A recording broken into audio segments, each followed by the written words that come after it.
rotate is going to be difficult. So there's a better way to do this. So I'm going to remove all of this and stop our project for a second here. Start. El smartphone soñado de mamá a 24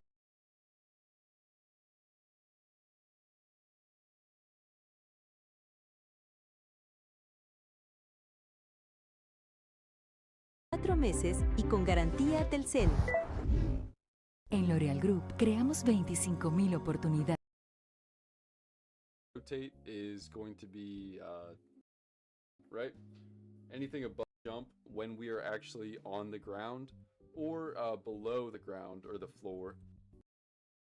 For the jump control, we are going to want to put the value generating or on the controls block that I have here. It actually plugs that in based off of the camera X like this. So to get gravity inside of Scratcher and show you, we go into this anyways because well, how did simple jumping thing like that? So you may be wondering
Well, how did you get it to work for something like this, where the terrain is not, or the floor isn't just like a flat plane?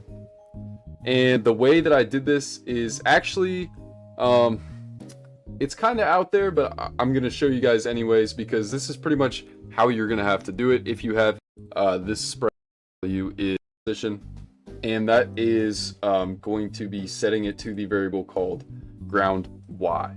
Okay, so to show you what that means, when we walk around in the world, as you can see, that ground y variable that's up here is going to be changing just based off of where we are at, and that correlates directly to the height of the ground at the place. We're actually down lower, so it's negative almost 500 here. When we come up here onto this hill, it's almost positive 200. So you see what I mean? Pretty cool. So essentially, and just like the jumping, where you cannot go below this ground y variable here. So again, it looks a little different, but this is actually the same thing that I was showing you how to build in the other project.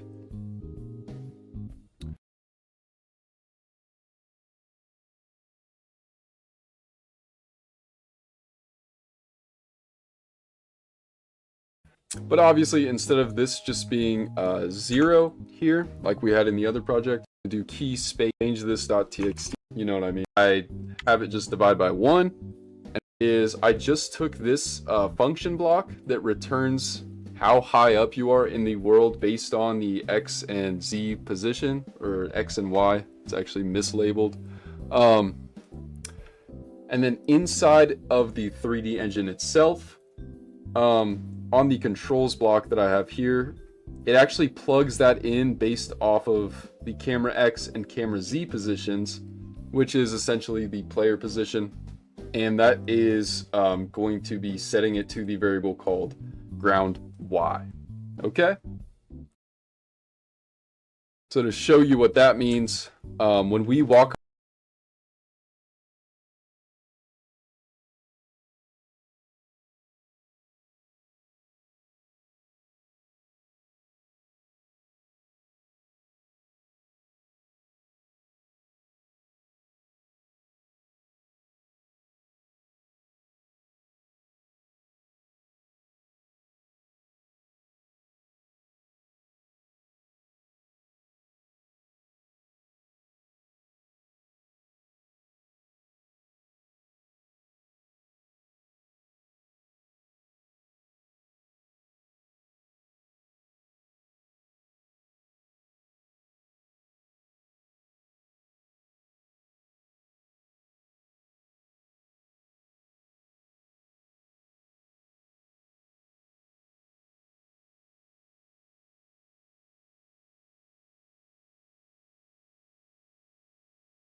You're one sentence away from launching your website with Base 44. Since the beginning of the internet, there's never been such a fun, fast, and intelligent... It all started with 2 words.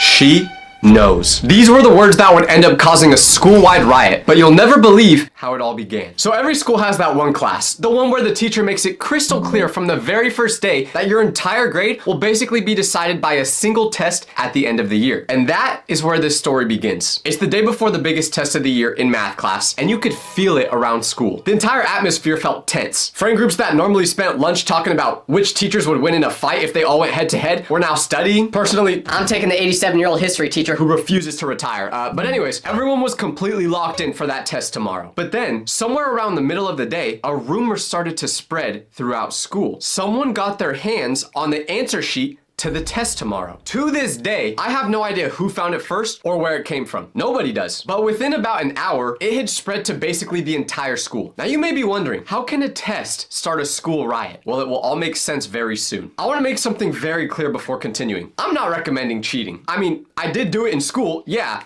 like all the time. Like, to be honest, I don't think I studied more than 3 hours for my whole academic career. But that doesn't mean you should. So listen, I don't care if you are the smartest kid in school. If you get sent a picture of the test answers for the biggest test in school, you're gonna take a screenshot and you're probably gonna memorize those answers. So basically the whole school had the cheat sheet. Everyone's going home that night feeling great about the test tomorrow. But then the next morning arrived and all that joy we felt the day before quickly went away. Because there's an unspoken rule that happens on big test days at school. And if you've ever been a student at any point in your life, you already know what this rule is. The first period kids are basically the guinea pigs. The rest of us, everyone in second, third, fourth period, we wait by the hallway outside first period's classroom, and the second first period ends, we're interviewing them. We need all the information we can get. How hard was the test? What should I be studying? Was the cheat sheet accurate? So when first period ended that morning, there were probably 40 of us hovering in the hallway waiting to get answers. But when those first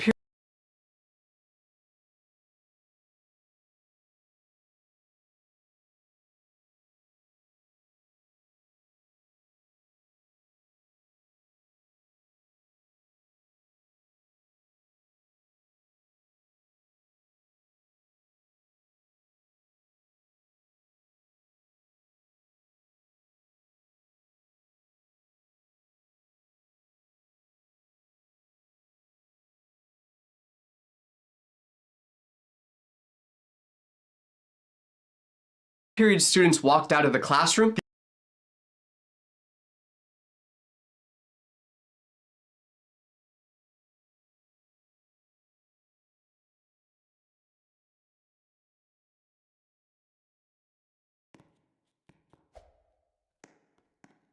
Money. Money. Money.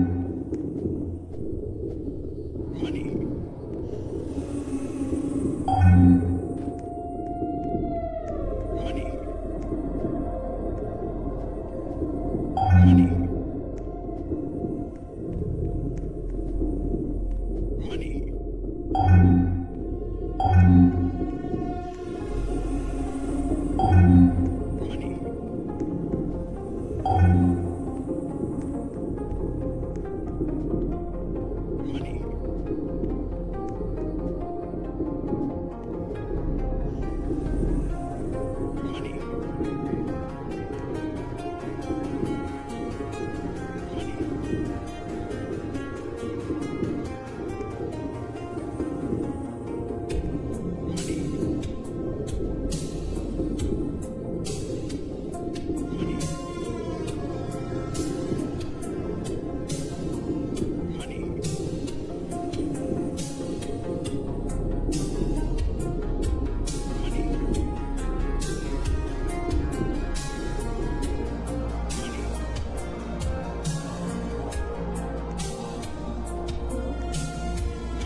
The expression on their faces was not the relieved expression of people who had just breezed through a test with a cheat sheet. Instead, it was something else. It was something that looked as if whatever just occurred during that class ruined their whole year. So when one of my friends from first period walked out of that class, I asked him how the test went. But his answer back was the worst thing he possibly could have said. He goes, "She didn't give us a test." Everyone's really confused, trying to figure out the situation. I said back to my friend, Wait, what do you mean she didn't give you a test? She didn't give the test. She found out the answers got leaked. now I know none of you watching this were there with me in that moment. I mean, well, unless you are someone that went to my school who's watching, which in that case, what's up? Also, please don't comment about what I did during the talent show that one year. I'd prefer to keep that off the internet. But anyways, in this moment, everyone's heart dropped. The teacher found out that the answers got leaked, meaning all the people who didn't study and were just about to rely on the cheat sheet to pass the test were cooked. But it wasn't even the test part that was the real problem. The test we could probably figure out, maybe just pass with a C. The bigger issue was what the teacher had apparently done during first period instead of giving the test. She pulled every student aside, one by one, individually, like a formal interrogation. She had a clipboard with her and she sat students down and asked them directly whether they had seen or spread the answer sheet. And if you were guilty of this, the consequences she laid out were not small. It wasn't a "you'll fail this test" or a parent phone call home.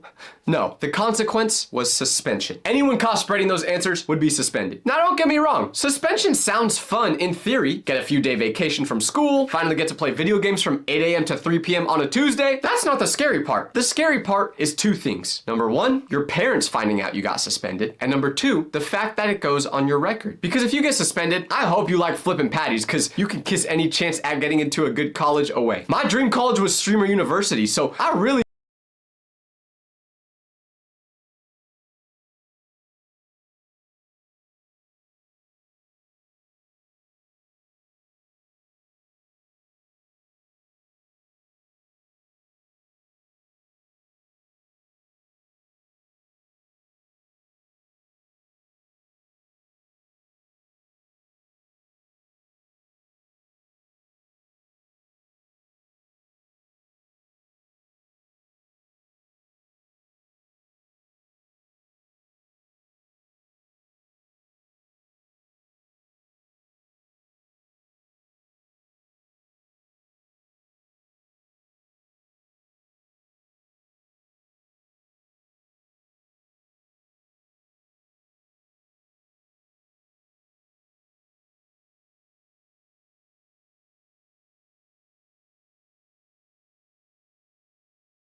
really didn't want this to happen. So there we all were, standing in the hallway, panicking, trying to figure out what to do. I was in the third period class, which meant I had roughly an hour until it was my turn to get interrogated. And what happened next was not something I'm proud of. But desperate times call for desperate measures. So me and 4 other kids who I was in that class with were all in a group chat. And we were texting about what we would do when third period came around. There were 3 options in our mind. Option 1, deny everything. We all just say we never saw any answers. We have no idea what anyone's talking about. We studied hard and we're ready for the test. The problem with this was numbers. We weren't talking about 3 kids trying to keep a secret. No, we were talking about potentially 30 students in our class alone that we had to trust to keep this lie saying no one knew anything. We knew that wasn't possible. Someone would snitch so they didn't get in trouble. I wouldn't even blame anyone for doing that either. Would you potentially sacrifice your future just to say this guy didn't cheat on a test? I know I wouldn't. So we went on to option 2, which was just skip the class. Go home, go to McDonald's, go literally anywhere but that class. Now we were very close to going through with this option, but at the end of the day, it just didn't seem like it would end well. If we ditched third period, the teacher would know, which would basically make it seem like we are 100% guilty. So this led us to option 3, cause some sort of distraction to get everyone out of class. We didn't know what, we didn't know how, but we needed to figure out fast if we were gonna go through with this plan. It took about 15 seconds of us thinking what distraction we could cause that would, number 1, be crazy enough to get everyone out of class, but number 2, not too crazy to the point where we're getting in even more trouble than we would have for sharing test answers. And out of nowhere, someone says, What if we pull the fire alarm? there was a pause, because immediately you would think, absolutely not, this is a terrible idea. But the more thought we gave it, we were all like, hold on, this might actually work. If the fire alarm went off right as third period started, the entire school would be evacuated. We'd be sent outside, time would pass, and by the time they'd figure out there wasn't any actual fire, it would be too late to give us the test, which would give us the entire evening to try figuring out a better plan for the next day. The only remaining question was, who was gonna do it? Who was actually gonna walk up to that fire alarm and pull it? Because I sure wasn't. This is where my friend, who I'm gonna call Marcus for the sake of the video, like I do every video, but this is where he steps up. I don't know if he just watched Hunger Games the night before and he was on his Katniss Everdeen vibe or what, but he says, I'll do it. this sounds like Marcus was being super brave, and you might think it's hard to understand why someone would ever volunteer for this role, but it might make a little more sense if I tell you that Marcus was not the type of guy that cared too much about his future. This man was not going to college. When you asked him what he was doing after high school, he'd go, I don't know. Probably take a gap year or 7. he just did not care. Don't worry though, because Marcus is doing great in life right now. He's in the military. So actually, I haven't heard from him in over a year, so I don't know if he's actually doing good. I hope he is. Anyways, I tell you all this to say, Marcus was not afraid to step up and pull that fire alarm. And just like that, we had a plan. So second period bell rings, and we're all heading to the class. Third period. We get in, everyone is terrified as you'd expect, but when the bell rings for class to start, one person is missing.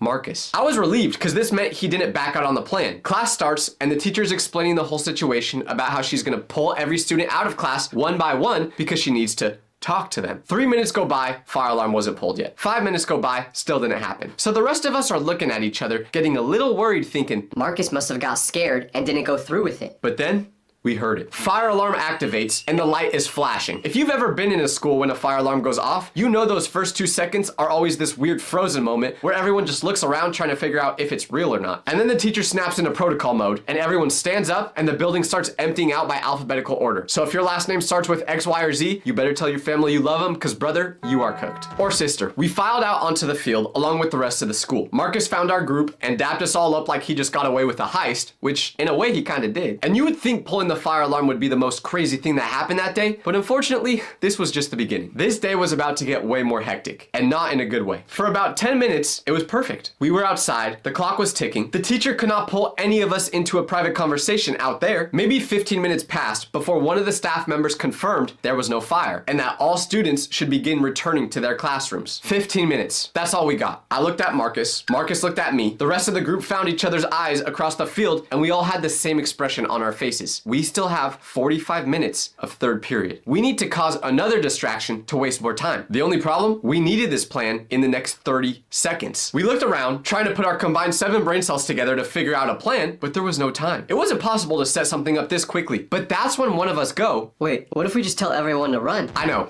Wow. Bravo. Great idea. Run. That's surely gonna work. But here's the thing. Usually, we would all agree this was an incredibly dumb idea. But in that moment, once again, we all looked at each other and realized we don't got anything better in mind, so let's do it. The idea was simple. We were on the field. We had access to basically every student who was scheduled to take the test. So if we spread the word quietly saying, Hey, on our cue, run. Just start running in different directions. it would cause enough of a distraction to delay some more time. We didn't know how much more time, but this was the only idea we had. The teachers would need time to wrangle the students, and that time was what we needed. And to make sure people cooperated, the leverage was already there. If you run with us, we'll keep your name out of the cheating conversation when the teacher asks. But if you don't run, you're on your own. Anyways, you know that thing where you have a task that is so simple and easy, yet you can't get yourself to do it? Like it's so doable that your brain just refuses. Assignment due in 2 weeks?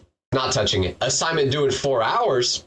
Let's go. That's literally booking a doctor's appointment for our generation. There's just something about having to call a random number, talk to a stranger, get put on hold, and then get told the next opening is in 2 months that just makes your brain go, nope.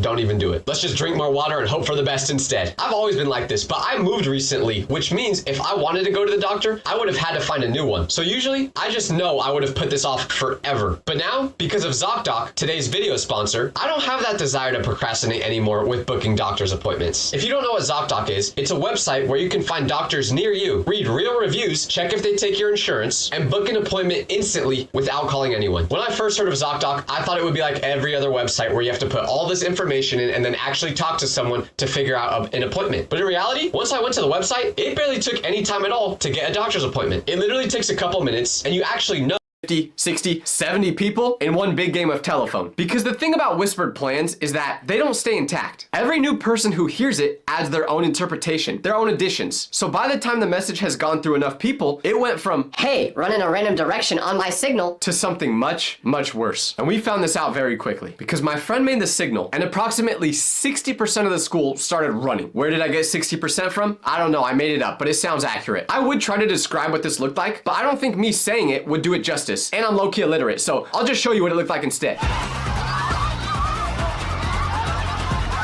Literally hundreds of students running in all sorts of directions. Where were each of them going? No idea, but they kept running. Teachers and staff members were turning in full circles trying to figure out where to look first. Some students were laughing, some were genuinely confused about why they were running, but they kept going anyway. But remember how I said the message of, hey, everyone run in a different direction changed? Well, apparently what the message changed to was very different because a large group of students did not hear just run in a different direction. What they were told was something much more like cause as much chaos as possible. So they went back into the school building and started doing exactly that. Now, when I say cause chaos, that might be an understatement because there were students pulling things off desks, emptying out random backpacks into the hallways, and the cafeteria, I don't even want to describe what happened in the cafeteria. What I know is that when I came back in from the field, it looked like a tornado just happened. There were kids who didn't even have that math class who were causing chaos just because they saw other kids doing it. Me and my friends who were low-key responsible for starting all this just stood watching and said nothing because what do you even say? This wasn't what we planned. We had not issued a riot. We had issued a distraction, a specific contained distraction. And somewhere between our mouths and everyone else's ears, it had become something that could get us in way more trouble than just a suspension. Last time I checked, inciting a riot is a crime, which would mean jail time. That's a lie. I've never actually checked if that's a crime, but I've heard people say it on TV shows, so I'm just gonna assume it is. The scariest part about all this was that we couldn't stop it. It didn't matter that we started this whole thing. We had no authority here. The situation was way bigger than us now, and we knew the worse it got, the worse the punishment would probably be for us. We all thought, surely it can't get worse than this, right? Right? I mean, yeah, a bunch of kids were making a mess, but at least they weren't causing any real damage to the school.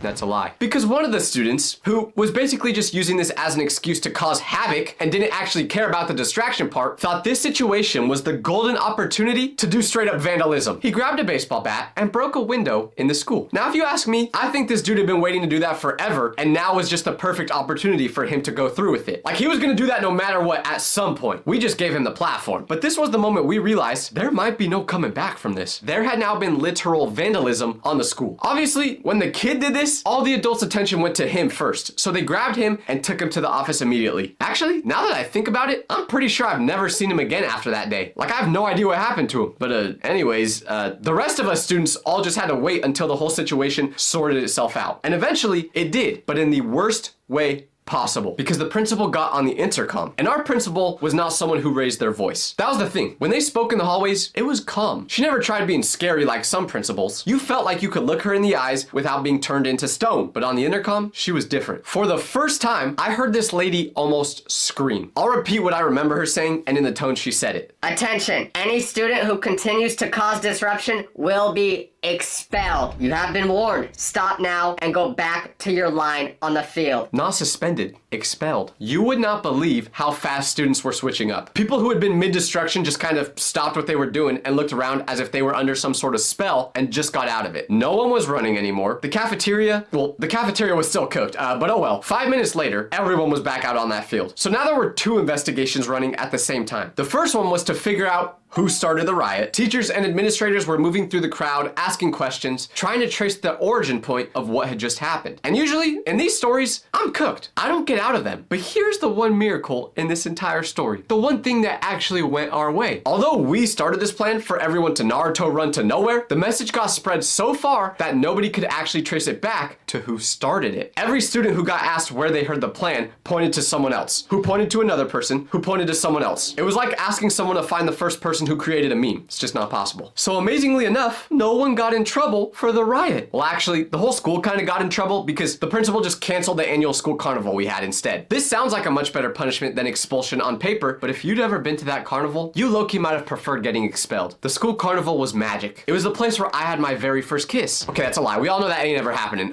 But I did feel guilty because I knew deep down I was kind of responsible for the carnival getting canceled. Now, was I gonna own up to what I did? No, but hey, I still felt bad. I didn't have time to feel bad for too long though, because there was still one gigantic elephant in the room that needed to be addressed. No, not that one, a different one. But the elephant in the room was what was gonna happen to all the kids who cheated on the test. We still never figured that out. Now on that specific day, obviously, there wasn't enough time for the teacher to interview us when we got back to class. So when I got home after school, me and my group contacted every person we knew in our class to see if we could all get on the same page. That evening, I was on my phone for hours. I felt like a journalist trying to get answers on which team the biggest athlete is gonna move to. Because if we couldn't get even just one person on the same page as us, we were cooked. My friends and I were sending the same message over and over to the students in our class. Stay silent about the cheat sheet. Act oblivious when the teacher asks you about it. When she asks whether you saw the answers, you say no. You say you studied on your own. You say you've genuinely never even heard of a cheat sheet. You say you can't even speak English if you have to. Whatever it takes. And for the most part, the responses were good. So much of our class was using the cheat sheet and they didn't want to get busted for it, so they agreed to follow our plan. And I trusted their loyalty. One person even sent a whole paragraph about how they had our backs no matter what, which was kind of weird because people who over-explain their loyalty are often the first ones to snitch. But I didn't think about that at the time. In that moment, reading all those messages, I genuinely felt like we could really do this. I went to bed that night almost calm about the next day. But then, that next day of school came. I was so nervous during the first 2 classes of the day, just anticipating what would happen when I walked into 3rd period. Would everyone stick to the story? Did we make sure to talk to every single person in the class? But finally, it was showtime. 3rd period came. I walked into class and sat down. We could tell by how the teacher was standing with her clipboard and pen that she was still gonna do interviews that day. I was hoping maybe she'd forget after the school riot, which wouldn't have really made sense unless she had Alzheimer's or something, but no, she remembered. All the students in class were looking at each other just to make sure we were on the same wavelength. I looked my classmates in their eyes to see if it looked like they were gonna snitch, and the bell rings, the teacher explains the situation, and she starts calling out students one by one to interview them. I was looking at people's faces as they came back from the conversation. Did it look like they kept a secret? Did they cave in and snitch on us, or did they cave and snitch on us for a Happy Meal and an A in the class? I couldn't tell. All I could do was stick to the plan. She was going by alphabetical order, so as always, I was one of the last people to go. By the way, who decided to make alphabetical order a thing? This is one of the most ridiculous ways of keeping track of people that's ever been created. Am I just saying this because my last name starts with a V? Yes, but I still do think it's dumb. Anyways, it seemed like the plan may have been working, but then one name got called. I'm not gonna say whose name it was, but his name was Oliver. Oliver got up, and you could just tell he was a little more nervous than all the other students. I still trusted him, but the real thing that worried me was when he came back in the classroom after getting interviewed, because as he went back to his desk, he was looking straight at the ground, like he couldn't even look any of the students in their eyes. Then, something very weird happened. Instead of continuing on with the list and interviewing the rest of the class, the teacher came back in. This was off script. We had no idea what was about to happen next. text. And what she did shocked us. She pulls out her clipboard and reads out a list. A list of approximately 20 names that she read out loud. My name was one of them. And as she was going through all these names, I could tell exactly what all of them had in common. It was the kids who were 100% in on our plan. Like, these were the kids that were definitely gonna cheat on that test. All the names on that list were told to stay after class. I ran through possible outcomes in my head the entire time I was sitting there. We were cooked in every single one of them. We all knew the punishment, suspension, and someone snitched, so we thought our fate was sealed. I was getting prepared to call all my local fast food establishments just to see if I could get a job there ASAP to get a head start on the rest of my life. And after third period ended, the principal came in. She wasn't saying anything, she was just listening in. But the teacher basically explained to us that Oliver told her exactly what happened. Everyone was planning to keep the same story and act like they had no idea about the cheat sheet. Oliver even showed her the text we sent him asking to be a part of the plan. Now, Oliver was a very good student, and he said to himself, I gotta put me first. So he snitched on the whole class. All 20 of us were just sitting there ready to accept it. We were about to get suspended. But after the teacher explains the whole situation, she says to us, Now, as you guys know, I made it very clear that anyone who was going to attempt to cheat on the test and didn't come forward about it would be suspended. But I know all of you. You're not bad kids. What you did was just dumb. So I will not be suspending you, but you will be receiving a 0 on the exam. when I tell you I have never celebrated failing a test so much, I mean it. You would have thought I just won the after hearing I was getting a 0. Sure, that completely ruined my grade in the class, but not being suspended meant I could hold off on the McDonald's applications for a few more years. So I learned a very valuable lesson that day. If you're gonna cheat, you have to do it in a smarter way. No, I mean, the lesson is don't cheat, or do. I'm not your mom. I don't really care, to be honest. I wonder how my mom's doing, actually. You know what? I'm gonna go call her.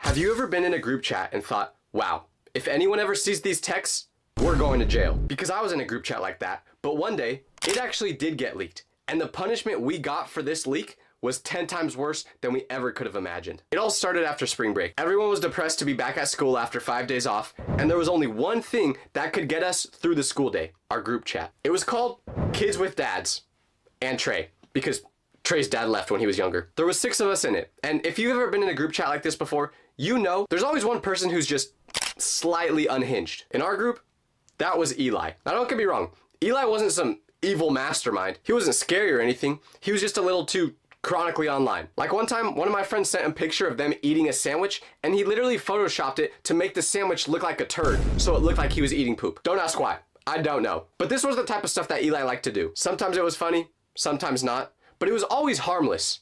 Until it wasn't. Because on a random Wednesday, during the last hour of school, I see a random message pop up in the group chat. It's from Eli, and it just says, "Nobody come to school Friday." What? I scroll up to see if I missed something. Was this part of some other joke? Did I miss the bit? But nope. That was it. Completely unprovoked, he sent that message. Now, if you're a normal person, your brain probably immediately goes, okay, red flag. That's weird. But this was Eli we were talking about. This dude made a fake mixtape one time dissing his teacher that made my ears want to bleed. So naturally, none of us took the message seriously. We're all just replying with jokes like, bro thinks he's him. I wasn't going to school anyway. And I just dropped a meme of SpongeBob in there that said, I'm a head out. None of us thought much of the text. Or at least we thought. Because there was one person in the group chat that didn't respond to the message at all. Marcus. See, Marcus was the responsible one in our group. Like, he actually had goals in life and wanted to have a good career. Lame, right? So while the rest of us were laughing it off, Marcus was silent. But the next morning, I get to school, open my locker, and boom, I see Marcus power walking down the hallway like one of those weird kids when the bell rings for lunch. So I'm like, yo, Marcus, where are you headed so fast? But he whispers back to me, I told Mrs. Daniels about the message. Who is Mrs. Daniels? Our principal. So I'm like, wait, what message? The one Eli sent, you know, about not going to school? Wait, for real? Dead serious. I just didn't want to take the chance. It was weird. And I get why he did this. If Eli actually did something bad, and this story ended up being a Netflix documentary, we would have been the stupid kids that everyone said, why did they not see the signs? Unfortunately, there were about 7 brain cells altogether if you added up everyone's from the group chat. So we didn't think of that. But if Marcus had any idea about just how much harm he caused by telling the principal, he never would have done it. Because fast forward a couple hours, I'm in 4th period, vibing with my AirPods on, when suddenly, someone walks into our classroom and whispers in the teacher's ear. The teacher nods her head, and once the girl's done talking, she goes, Tyler, they need you in the office. I froze. I knew this wasn't a, you're getting a reward type of office call. This was a, you are cooked call. But in my head, I'm like, I'm sure this isn't that bad. until I leave the classroom. And who do I see? Everyone else from the group chat. Everyone's got the same nervous expression on their face thinking, we're done. Group chat got leaked. We're all going to prison. It's over. And then, just to complete the doomsday image, we walk into the office and who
do we see? Mrs. Daniels waiting for us. She has a folder in her hand. She's about 9 months pregnant, looking like she's about to suspend us and give birth all at the same time. And let me tell you, Mrs. Daniels was not a chill principal. No, she was the type of principal that you don't look directly in the eyes, because if you do, you might turn into stone. So we were terrified to see her. And remember the part how I said she was pregnant, because that will be very important for later. So she tells us to all walk into the conference room. This isn't some little side room where you go when you faked a fever and you're waiting for your mom to pick you up.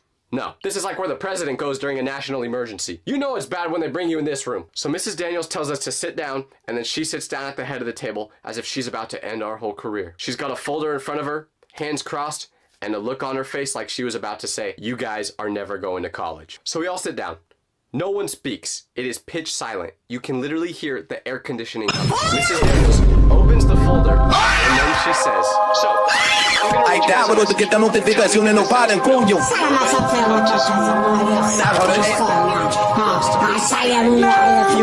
Who is sitting directly across from her, tries to speak. I'm sorry, that was me. But before he could even finish his sentence, the principal goes, Eli, you'll have when your you turn. dive What is into a this? bowl of Judge Judy? She SpaghettiOs looks pasta, up and makes your eye mouth contact will with really... each one of us, slowly. This message was sent in my room, I be my cup, nutted in my sock, keeping that door locked.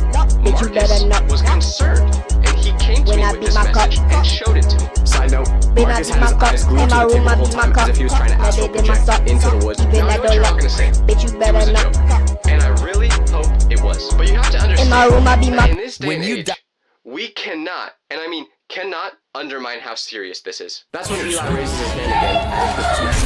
I promise it was a joke. I didn't mean anything by it. I was just frustrated with how much homework I had, and I was joking about it. I wasn't planning on actually doing anything, I swear. Little did I know, we should not have believed a word Eli said. She nods slowly, Disclaimer. listening to Eli, and then she writes video something is made- in her folder. And then she goes, I have a question. Why did no one else report this? And suddenly, all our heads started to swivel, looking at each other like we were watching a tennis match. If any of you felt that this message was concerning, you had a responsibility to report it to me, even if it turned out to be a joke. But none of you did. Marcus did. Matter of fact, all your replies to this message made it seem like you guys thought it was funny. That is why Marcus is not in trouble today. At this point, we could just feel that she was building up to something. And then she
She goes, as for the rest of you, I'm currently reviewing whether this falls under our failure to report clause. There's a strong argument to be made that you guys should be suspended. One of my friends goes, wait, what? We thought what he said was a joke. We didn't think it was serious. We just send dumb stuff in that group chat all the time. Mrs. Daniels doesn't even flinch while she responds, yes, and sometimes those jokes turn into headlines. I can't even lie. That was low-key a bar by Mrs. Daniels. Like, I respect it. But in that moment, it wasn't funny. And listen, she wasn't wrong. But at the same time, this was Eli we were talking about. This man once said he was gonna raid Area 51, and then he showed up to school the next day in a tinfoil hat. No one in that group chat has ever been a threat to anything except for good grade, or so we thought. She closes the folder and then says, I'll be meeting with the superintendent today to decide on appropriate disciplinary action. But as of now, you're all under administrative review. We didn't even know what that meant. What kind of ominous Harry Potter language is administrative review? Eli looks like he's about to cry. Jake looks zoned out. Trey's just whispering something to himself. And me? I'm just staring at the folder hoping that if I blink hard enough, it will go away. The principal dismisses us. And the moment we leave the room, we scatter like scared rats. While having a post-game press conference with each other. We're getting suspended. My mom is literally gonna make me disappear. Trey wasn't lying when he said that either, by the way. His mom would actually do that. Then Marcus tries to speak up and says,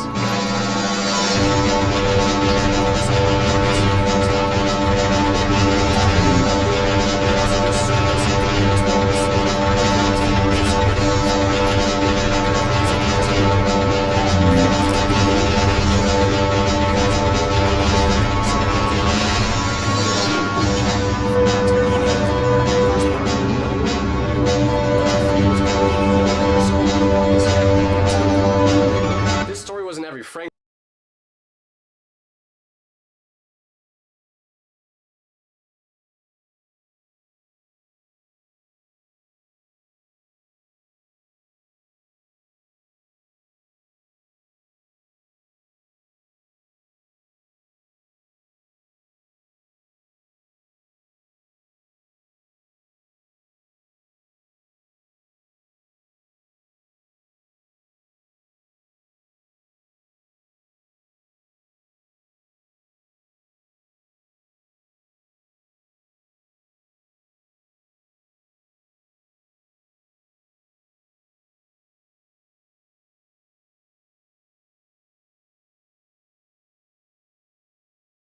Group, classroom, and hallway in the school. Now, I was just hoping the girl I had a crush on liked Bad Boys because that's what I became.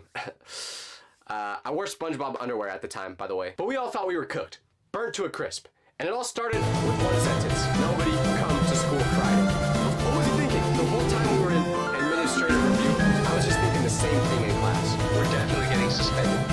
I always thought it would be a crumble cookie that took me out. But it turns out, it was just gonna be my mom after finding out this news. And just like rumors do, it started to spread throughout the school and get crazy. People started fabricating the story, making it sound way worse than it was. It turned from a silly little text in the group chat to 5 guys are planning to blow up the school. Like, if y'all are gonna snitch about what happened to us, can you at least make it sound cool and not insane? Trey sat down at our lunch table and goes, I just had a girl ask me if I was gonna be on the news. We're spiraling, and we even stopped texting in the group chat because now anything could be used as evidence. But here's where it gets strange. We get back to school on Monday morning, which was the day we were supposed to learn the news about what our fate was gonna be. But when we get there, the whole day we're expecting, we're waiting, but nothing happens. No one gets called into the office, no announcement, no anything. We get through the whole day of school in a constant state of fear, just waiting for the moment our names were gonna get called over the intercom, but it never happens. I even sneak a glance into the office during passing period, and guess what? Mrs. Daniels wasn't there.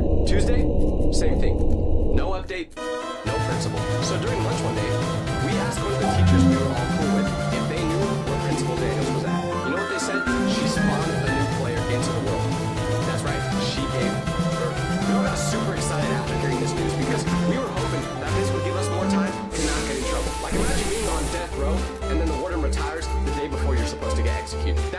life. I fell to my knees as if I just got drafted to the NBA, which was always my dream, but it didn't happen because I love LeBron so much that I didn't want to overtake him as the GOAT. And I'm also 4'11". But we knew that this didn't mean we were in the league. We were hoping that having a baby would make Principal Daniels forget about the whole situation. But no, of course we couldn't get the easy way out, because instead of that happening, we had to deal with the new character. The person that would be stepping in when Principal Daniels was gone. The one and only Mr. Lopez. Now, Mr. Lopez was a mystery. We didn't know a lot about him. All we knew was he carried a big water bottle, he wore glasses, he was bald, and he had a face that said, "Don't mess with me." And no, he was not Walter White, okay? So while part of us wanted to believe that we were safe now, we knew that Mr. Lopez had something coming for us. We tried to lay low the rest of the week, just hoping that everyone would forget about the situation. But then Friday came, and just when we thought that we might be out of the woods, Jake gets called to the office. And at this point, our brains are doing gymnastics trying to figure out what this means. Is this where we finally meet our demise? About 15 minutes go by where the rest of us are just panicking, thinking about what they're talking about in that office. Then finally, Jake returns. We swarm like paparazzi. What happened? Are we good? Jake just blinks and then goes, "Guys, I think we're okay." Now this dude's delivery was way too big for the pressure we were under. So we made him sit down and explain everything that just happened in that office. Jake goes, "Okay, so I walked in and Mr. Lopez is just sitting there." Doesn't say much at first. He just goes, "You're one of the guys from the group chat thing, right?" And I'm like, "Yeah." And he flips through the same folder that Mrs. Daniels had on us, as if it was a crime scene investigation. Okay, but what did he say? He read through the folder, sighed real loud, and then he went, "Okay, you're free to go. But just so you know, we're going to be calling you back in the office very soon, so just be aware of it. By the way, what is your friend Eli like?" Jake told the principal that Eli was a good kid that could just be crazy at sometimes. And after giving his explanation, Mr. Lopez shrugged a little bit and then told him he could go. What did this all mean? We had no idea, but we thought it was really strange that out of everyone, Jake was the only person to get called into the office. And sure enough, over the next few days, we all got called in. And each time, Mr. Lopez gave a different version of the same speech, basically just interrogating us, asking us what Eli was like, and asking us about what usually went on inside that group chat. When it was finally my turn to go in, I was prepared. I had a whole speech ready. I went in there and said, "I understand the gravity of the situation. I've reflected deeply on my actions, and I want you to know that I'm changed now." Lopez just cuts me off after about 5 seconds and goes, "Tyler, please stop." Oh, okay. After the whole week went by, we all got called into the office, except for one person.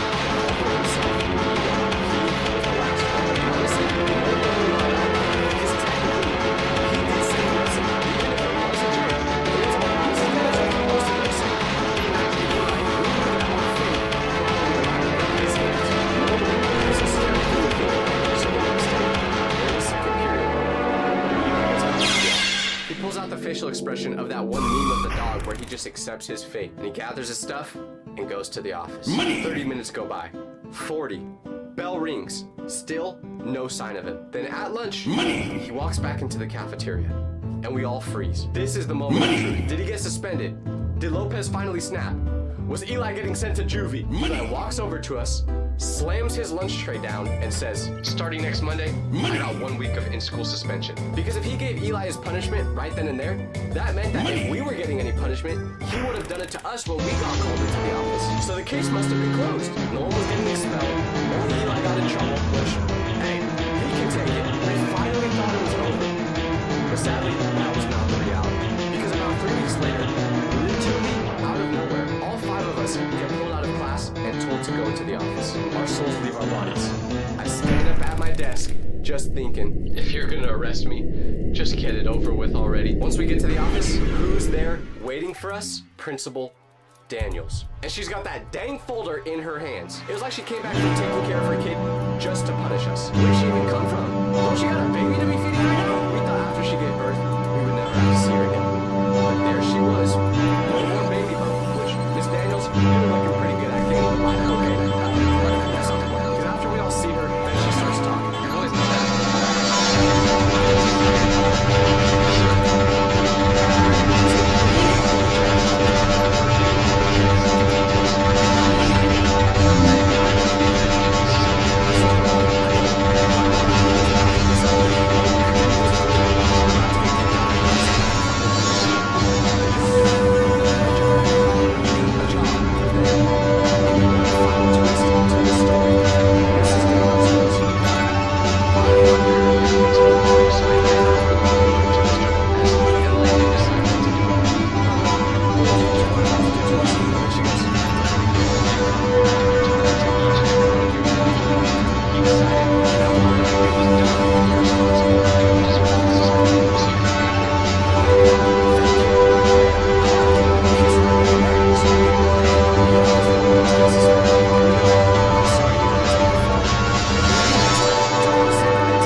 see which stall is safest to use, but newsflash, none of them are. So you go into the one that looks the least like it will give you an incurable disease and wish for the best. That was every single school bathroom trip. And because my schools growing up had literally no rules besides just don't bother the teachers while they're on their lunch break, I have a lot of stories about my experiences with this place. But before I get into these stories that are literally giving me PTSD just to think about, there are some universal themes that every school bathroom had that I gotta touch. First off, the walls were always covered in writing. It looked like graffiti.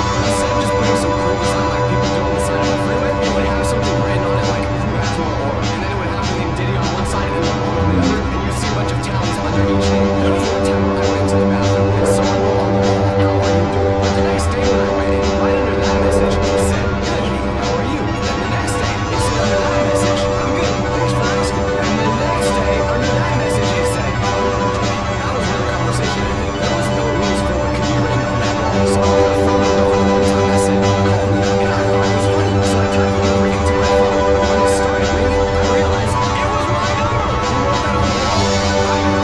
It just shows what type of things that every single bathroom was disgusting. So of course, you always wanted to make sure you washed your hands after finishing. The only problem was the paper towel dispenser was either empty or jammed, or you had quite literally the worst air drying system ever. You'd press the button and the machine would shoot out less air than my farts do. The soap was always that thin pink liquid that somehow made your hands feel even more dirty than before you washed them. The mirror always had a smudge that had clearly been there since the building was built. Sometimes it even had pee on it. I really hope that part wasn't just my school. But here's the crazy part. With all of that, the smell, the wet floor, the graffiti, this bathroom was somehow the most eventful place in the entire school. More things happened in this room than any other room in school. The bathroom was where everything went down every single day, and it had nothing to do with actually using the bathroom, which is exactly where this story starts. Now, unfortunately, as we all know, school toilet paper, if you could even call it actual toilet paper, was thinner than my bank account after spending all my money on pictures of LeBron in a maid dress. Like if you held up a piece of that toilet paper, you could see your hand on the other side. It was translucent. Yeah, bet you didn't expect me to say a word that big, huh? I actually know a lot of big words because I'm very smart, like vasectomy, circumcision? I just Googled those last two, so I don't actually know what they mean. But anyways, school toilet paper was somehow both rough and weak at the same time. Like it would scratch you when using it to wipe, but also dissolve on contact. It was engineered specifically to be as useless as possible. So one day, I'm in school, and I always had to go to the bathroom the same time every day. My body was on a consistent clock, and it always had to go during third period. But this day was worse because I had to go number 2. Now let's make something very clear. I did everything in my power to not go number 2 in the restroom. I was clenching my cheeks for an hour, but then I felt a fart coming that I realized was definitely not just a fart. And I knew if I didn't use the bathroom, fourth period would come and my leg would suddenly have a brown streak going down it. So I tapped my teacher on the shoulder and say, Hey, I need to go to the bathroom for a while. I promise I'm not trying to skip school, but if you don't let me go, it will smell like a baby's diaper inside this classroom. So she lets me go, and I arrive at the bathroom. I pick the least horrible stall, then I wipe the toilet down about 40 times and do my business. I don't know if this is TMI, but I felt like I was fighting in World War II trying to get this log out. Anyways, eventually, it's time to wipe. So I reach for the toilet paper roll, but there's a problem. There's maybe 1.5 rotations left on it. So I start pulling slowly, gently, knowing I have to use every single piece I have left perfectly. But what happens when I try pulling? It tears immediately. Of course it does. I look at what I have in my hand, which is about this much, and I do the calculation to see if I'm gonna be able to do this. The calculation is not in my favor. So I use the one piece of toilet paper I have left and hope that I get a ghost wipe and I can just leave the bathroom. But of course I didn't. Once the last piece was all used up, I still had a lot of work to do. Now let me ask you, what would you do in this situation? This isn't a rhetorical question either. Like, actually comment what you would do because I'm still not sure if I made the right decision. But what happened next is something I really hope no one watching this ever has to go through, because I made sure the coast was clear. Then I opened the door to my stall, crab walked to the next stall, took the roll from that one, and went back to my stall as quickly as possible. If someone had walked into the bathroom in this moment, I'm pretty sure I would have been either expelled for public indecency or screenshotted and had pictures taken of me that would still be on the internet today. Neither of those things happened though. I hope. So I took the roll from the other stall, and you might think this is where the pain and suffering of this story ends. But no, because remember how I said how thin the toilet paper was? Well, when I tried using this toilet paper to wipe, it ripped as I was wiping. And when I looked at my hand, let's just say my hand was a little more brown than it is right now. I don't think I need to elaborate anymore. I finished up after this nightmare, walked back to third period, and said nothing to no one. This is why when you look around at people in public, you never know what's going on inside people's lives. I doubt anyone looking at me in that moment would have guessed that 5 minutes ago, I was fighting the Dookie monster in the bathroom. But I'm not the type of person that will just have an experience like this and let it go. No, I don't want to see this happen to anyone else. So I'm making a petition to make the toilet paper in bathrooms thicker. Now, does getting signatures on a petition actually do anything? I have no idea, but I see other people online do it, so I'm gonna do it too. The crazy part is, every single bathroom was like this. It didn't matter what level of school you were in. They all had horrible toilet paper. I once went to Harvard, not because I actually went to school there. I was just visiting a friend. He didn't go to school there either. He was just as dumb as me. But he lived by there. But we were on their campus and we went to their bathroom and even they had horrible toilet paper. So every single grade of school has it. But it's not until about middle school where it becomes very obvious that the bathroom is not being used as just a bathroom. No one tells you that the school bathroom evolves as you get older. Like, yes, technically some people go in there and use it to pee, but that's almost incidental once you get to middle school. In your first couple years of school, the kids aren't as evil as when they get older. So the bathrooms are clean and usually pretty quiet. But once you get to middle school, everything changes. Schools take away recess and suddenly kids don't want to behave anymore. My very first day of middle school, I walk into the bathroom and I'm absolutely shocked. First thing I notice, the smell. There was a strong artificial scent of bubblegum, which was odd. I was thinking they must have sprayed Febreze in here, but I quickly found out that smell was coming from people vaping. How could a room smell like diarrhea and bubblegum at the same time? I don't know, but it did. And in the very back stall of the bathroom, it was cloudy. I saw about 4 people's shoes under that stall, so I went over to see what was going on, because I figured they were having a bonfire or something. But no, it was just all their vape clouds. Anyways, I do my business, leave, and move on with my day. But the next day, I go back into the bathroom, wondering what I'll see today, and there's a fight happening. All these things that never happened in the bathroom in elementary school were now happening here. Now, the bathroom had an unspoken agreement when it came to fights that I learned that day. If you need to settle something, you go to the bathroom. It was basically Fight Club. But the vaping and the fights, that you expected. What you could not anticipate was the completely random stuff. One time, I walked into the bathroom and there were 2 kids doing a speed eating contest with Lunchables. Now, I'm sure you're very confused, so let me elaborate. These kids had lined the Lunchables up on the counter, the same counter that probably had every germ under the sun, and one kid would say, 3, 2, 1, go! Then they would build their Lunchable as fast as possible and eat it. 3 more people were just standing there watching. You may ask why they were doing this, and I was wondering that too. So I asked what was going on, and they just went, To be honest,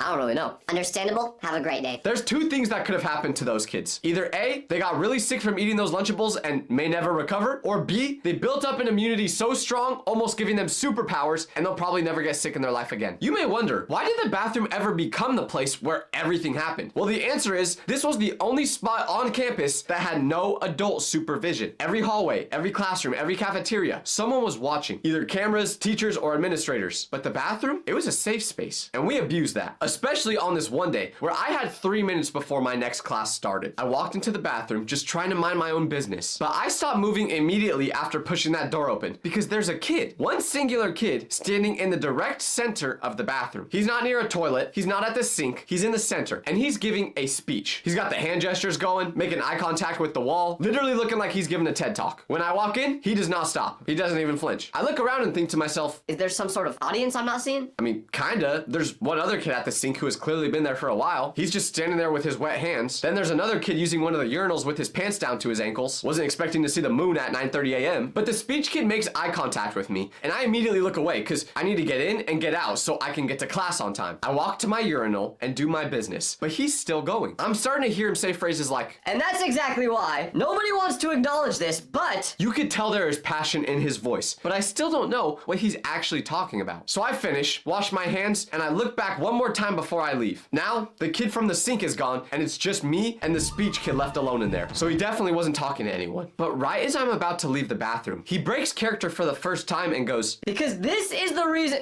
Hey. He taps on the back of my shoulder, and I just go, but I reluctantly turn around towards him, and he says, How was that? How was what? I don't even know what you just did. Then he goes, My speech for history. Did it sound good? Now I figured out what he was doing. So I looked him in the eyes and said, Dude, you are going to ace that speech. Now, I had no idea what he actually said in the speech, but he said it with so much confidence that I'm sure he did great. But that situation perfectly described the bathroom. Anything you needed to do, the bathroom was the spot for it. And the teachers knew this. Because contrary to popular belief, I'm pretty sure teachers themselves actually went to school once too. So they knew all the tips and tricks about the bathroom. They would be suspicious about what was happening in there. And that knowledge changed everything about how they handled the bathroom request. You'd raise your hand, say, Can I go to the bathroom? And the teacher would just look at you like you insulted her mother, as if asking to go pee is the most vile thing you could possibly do. They don't say anything. They just lock eyes directly with you, trying to see if you really need to use the bathroom or if you're going there to do something else. And the problem is, the more innocent you try to look, the more guilty you actually look. Finally, they usually say yes, go ahead to the bathroom, but you can tell by their tone of voice that you better get back quickly because they're suspicious of you. Now, I understand why the teachers were paranoid about the bathroom, but I think they were a bit dramatic about it. Like, teachers should not be asking, why do you need to go to the bathroom? Genuinely, what do you think I'm gonna say? To find the cure for pneumonia? No, I'm going to pee. And even if I was going to mess around,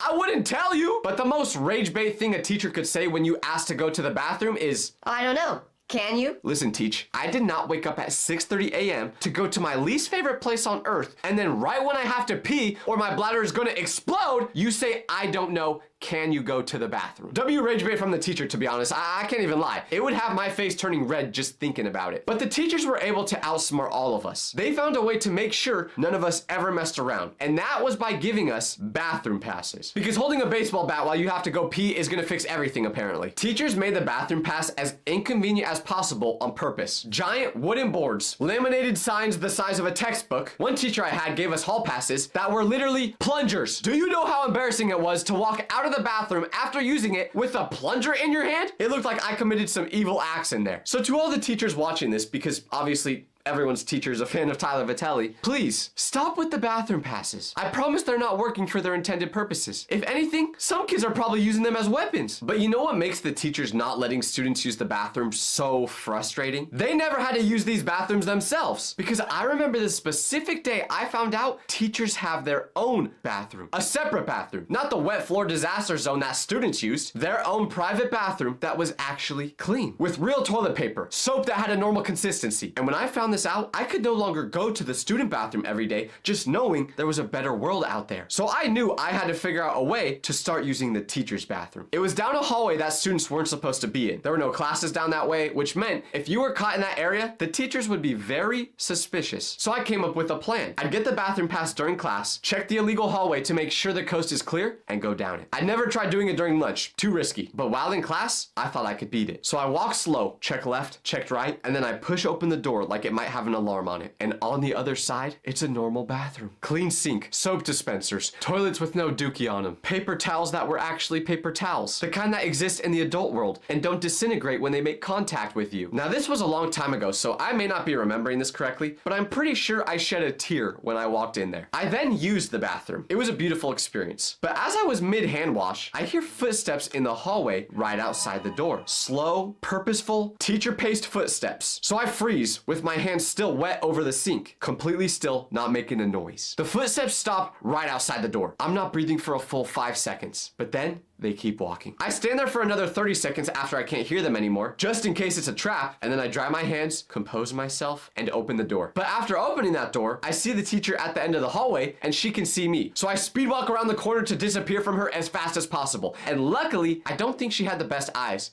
because I never got caught. Using the teacher's bathroom was risky, but man, was it worth it. Now, everyone who's watching this right now, I want you to stand up and give a round of applause. Come on, everyone watching. Why are you still sitting down right now? Get up!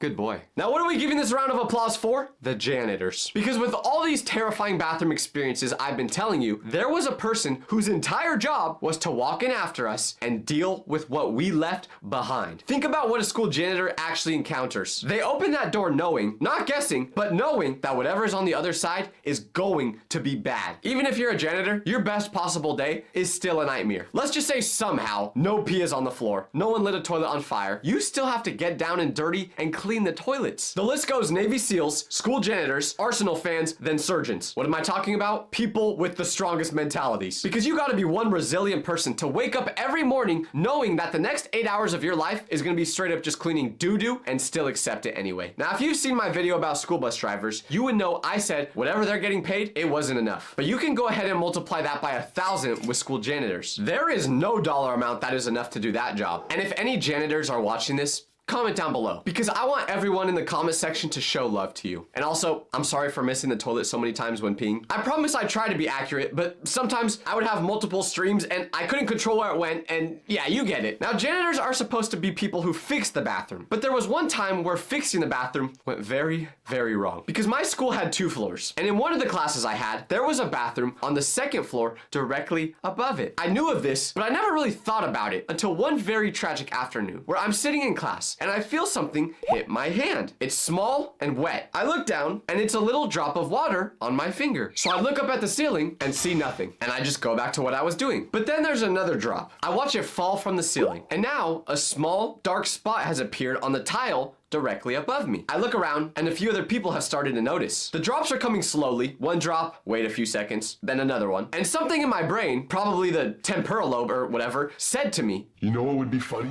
Open your mouth. Stick your tongue out. Catch the next drop of water in your mouth. People would think it's so funny." So I did that. I tilted my head back, opened my mouth, stuck my tongue out, and caught a drop of water. Some people laughed. My teacher made a face, and I did it again. Now, it had been raining that day, so we figured there was just a leak somewhere in the building, and it was rainwater. But then it started dripping faster, to the point where the teacher was like, "Tyler, let's move your desk so you're not getting hit by these drops of water anymore." My teacher grabs a trash can, shoves it under the leak, relocates me, and now we're all just watching a trash can fill up with sealing liquid. But 5 minutes later, the door opens, and it's a guy in a plumber's outfit. He looks at the trash can, he looks at the ceiling, he looks at my teacher, and then he says, "Has there been a leak in here?" My teacher just points towards the trash can, which is now visibly filling up, and the plumber goes, "Oh yeah, sorry. I loosened one of the valves in the toilet upstairs and it must have been leaking." Everyone looks at me because we're all registering what this means at the same time. The drops I had been catching on my tongue weren't from the rain.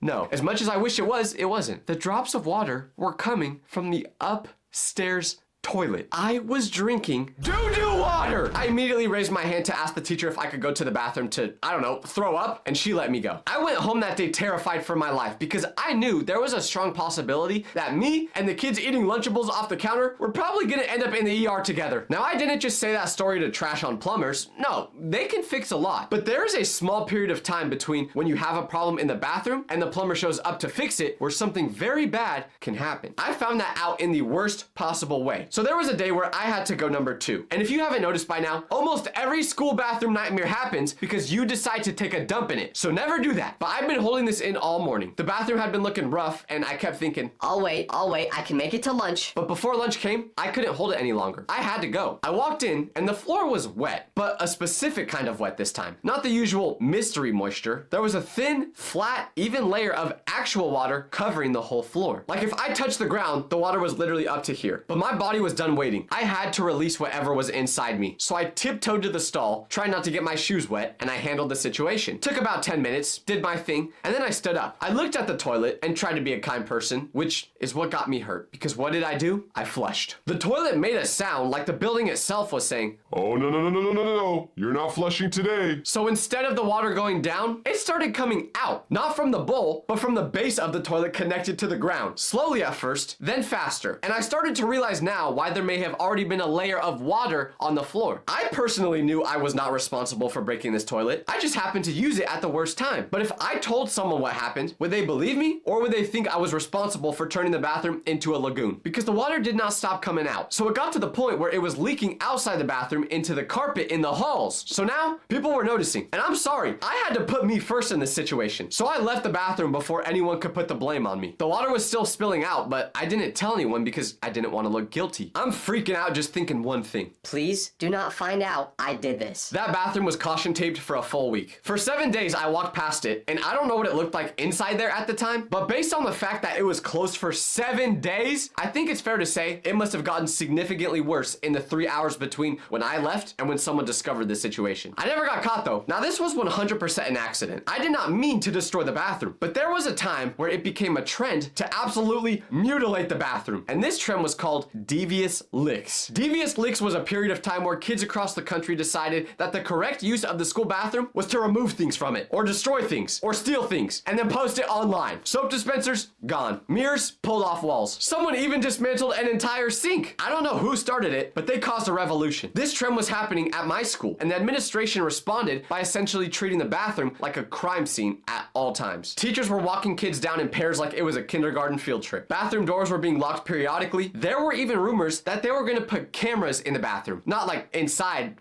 I hope, but pointed at the entrance to it. I didn't participate in this trend because I was always too scared to get caught, but I definitely experienced the effects of it. Because one day, I walked in and the toilet was gone. Not broken, not clogged, not sealed off, gone. The entire toilet bowl. There was a hole in the ground. I stood there and just looked at it for a moment thinking two things. One, how in the world did someone get this out of the ground? Unless the Hulk was going to my school, whoever did this couldn't have done it with their bare hands. So this meant they needed tools. But I'm not talking a wrench or a shovel. I mean heavy machinery. And the second thing that went through my mind was, where was the toilet right now? Was it in someone's house? In the back of a car on the way to becoming someone's weird trophy? And how did they possibly get it out of the bathroom without getting caught? I never got my answer to any of these questions. It's like trying to figure out how the pyramids were built. The only answer that made sense is aliens, but it's hard to convince yourself that's true. School bathrooms survived a lot, as you can see, but at the end of the day, we all loved them. Actually, no, we didn't. I despised the school bathroom. I was trying to make the ending wholesome, but there's no way to make school bathrooms sound wholesome, so I guess I'll just leave now. Okay, bye guys, I guess. All right.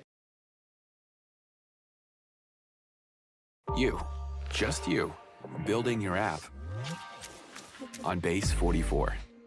Describe it. And it's real. One thought leads to more thoughts. Layer by layer, taking shape. When you need your tools, bring them in. They just click. Okay, kick it up a notch. Create something smarter, something powerful. Style counts, so give it your touch. Big or small.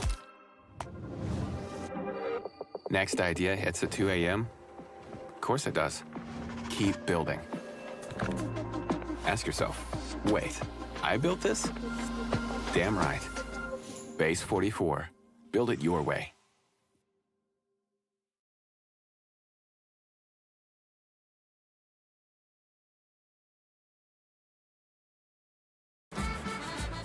Cuando hablamos de box, la victoria es de esta tierra.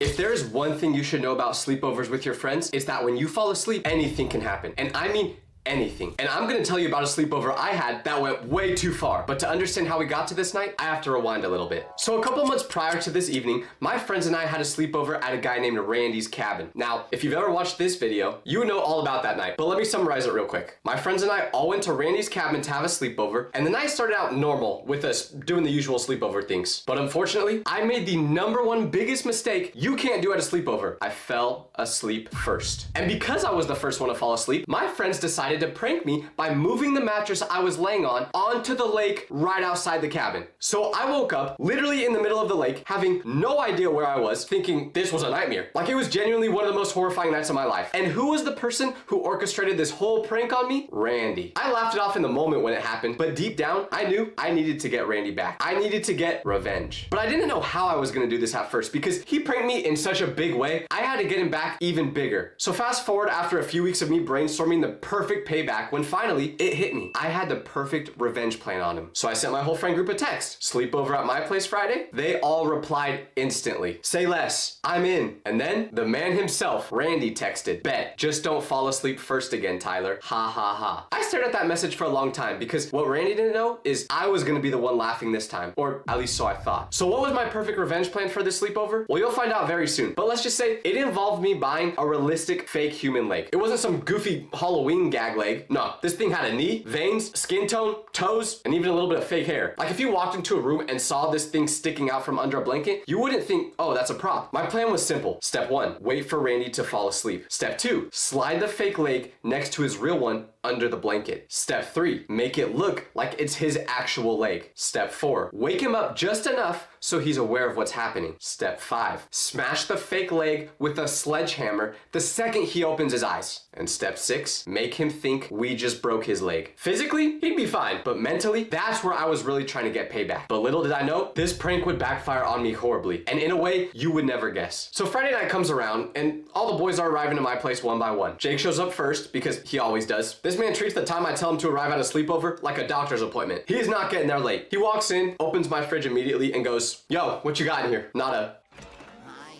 I don't know if his parents just don't feed him at home or what's going on there, but anyways, then Marcus shows up next, dragging a backpack that sounds like it's full of bricks. I ask him what he has in there and he just says, "Don't worry about it." That's kind of concerning, but whatever, that's Marcus. And then finally, Randy walks in. Backpack on one shoulder, hoodie half zipped, and that same smug little expression like he's the main character of the friend group. When he walked through the front door, he had a grin on his face, and I could tell in that moment, he was thinking back to the last sleepover we had and how good he got me, wondering what we had in store for tonight. But what I didn't realize at the time was I wasn't the only one who had something planned. So I smile back at Randy, trying very hard not to look like a man who has a fake leg hidden in his closet. Also, an important part to know for this story, the reason this night was perfect for the sleepover was because it was my parents' anniversary. So they were celebrating by taking a trip. So in my house, it was just me and my friends. That would be an issue later though. We set up camp in the living room, acting as if this time we were just gonna be having a normal sleepover. Nothing crazy. We start with video games. We're yelling, trash talking, accusing each other of cheating. And during these first couple of hours, I was keeping a very close eye on Randy. I wanted to make sure he wasn't suspicious that I was gonna get any sort of payback that night. I wanted him to be as comfortable as possible. And from everything I could see, he had no idea what was coming, but I was wrong. So wrong. Because after a couple hours, the vibes started to shift. It's probably 1 a.m. now, and everyone's starting to get a little bit tired. So in an effort to get Randy to fall asleep, I say, "Hey, let's put a movie on the TV, turn the lights off, and I'll lay down to watch." This is when I could feel some tension, because keep in mind, literally the last sleepover we had prior to this was the one where I got thrown into the lake on a mattress. So in the back of everyone's mind, we were all just a little on edge, knowing that someone might have something planned. And they were right, but apparently I wasn't the only one with a plan. Because of this PTSD, no one wanted to be the first person to fall asleep. Like, we were all getting tired, but whenever one of us got close to falling asleep, we'd go on our phone, throw water on our face, or do something to keep us up. So just like before, I'm watching Randy like a hawk, hoping that he's the first one to doze off. At first, he's wide awake. After a little bit, I realized that I needed to do something to make everyone feel comfortable with going to sleep. So I said, "Guys, let's make a promise, okay? No matter who falls asleep first tonight, no pranks. I'm serious. My house, my rules. If any of you do anything, I'm kicking you out." I'm looking at you, Randy. When I said that, he put his hands up and said he promised not to do anything. And I think the fact that I singled him out made him think, okay, well, if I don't do anything to them, no one will do anything to me, which made him a little more comfortable with going to sleep. I'm still watching him like a hawk, hoping what I said eases everyone's nerves. And what do you know? It worked. About 5 minutes after I said this, I could see Randy's eyes start to get heavy. He tried to hide it, but I could tell he was close. He's about to fold. What really helped was, by this point, Marcus already fell asleep and no one was trying to mess with him, so I think that reassured him. And then finally, the moment I was waiting for happened. Randy fell asleep. I give it about 10 minutes just to make sure he's fully out. Probably already dreaming about being in a relationship with LeBron. Or is that just me? Okay. And once I know he's fully asleep, I slowly sit up. But what I didn't tell you earlier was I told the rest of my friends about this plan before the sleepover because I needed their help with it. And I know you might be thinking, "Tyler, but weren't they a part of the original prank on you?" Well, yeah, but I know it never would have happened if Randy didn't set it up. So I didn't hold a grudge against any of the other guys. So I wake up Marcus and whisper, "Marcus, it's time." Jake and Marcus both smile. I don't think they cared who was getting pranked as long as they got to instigate it. I slipped out of the living room quietly towards my room. I opened my closet and there it is, the leg. When I come back into the living room, my friends are hyped. This was the first time they were seeing it and it looked so real. For a second, they were legit thinking that I just went to the neighbor's house and chopped someone's leg off. Then we started setting up the prank. We gather around Randy's feet. He's lying on his back now, one knee slightly bent, blanket covering everything mid-chest down. So we carefully lift the blanket up, making sure he does not wake up. Because if he did, and he caught us, we knew he wouldn't go back to sleep for the rest of the night. So we had one opportunity, one chance to get this perfect. So I position the fake leg next to his real one, and it looks identical. Everything is in position. Jake pulls his phone out, camera rolling. I've got the sledgehammer in my hand, which was my dad's that he had for, well, I don't know why he owns a sledgehammer actually, but anyways, I grip the hammer. Wait,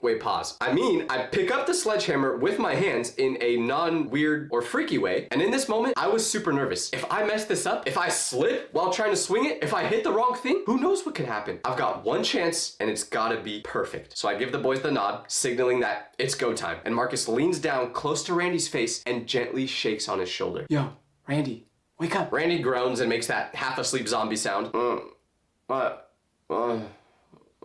And his eyes just start to open. At first, he looks at my friend, and then my other friend, and then he sees me. Standing by his feet, holding a sledgehammer over my head. His eyes squint as he's waking up, and you can see the exact moment his brain goes, wait, what's happening? He manages to barely blurt out, Tyler, what are you doing? And right in that moment, I bring the hammer down with all the force I've got. Okay, wait, that sounds weird too. Pause. I need to find a better way of saying this. I slam the hammer. No, that's bad too. Using gravity and my arms, I throw the sledgehammer down in a forceful motion. And then, bang! The hammer hits the fake leg. And Randy unleashes a scream I've never heard a human make before. Super high pitched. You would have thought he was trying to hit the high note on an Adele song. And then he goes, my leg, what did you do? He pops up, grabs his real leg with both hands, and his eyes are bulging with the most terrifying look on his face I've ever seen. And for a second, all of us are thinking, oh my gosh, wait, did I mess up? Did I accidentally hit his real leg? I dropped the hammer, shaking. I did it again. Is there any way to say hammer without it sounding inappropriate? Anyways, I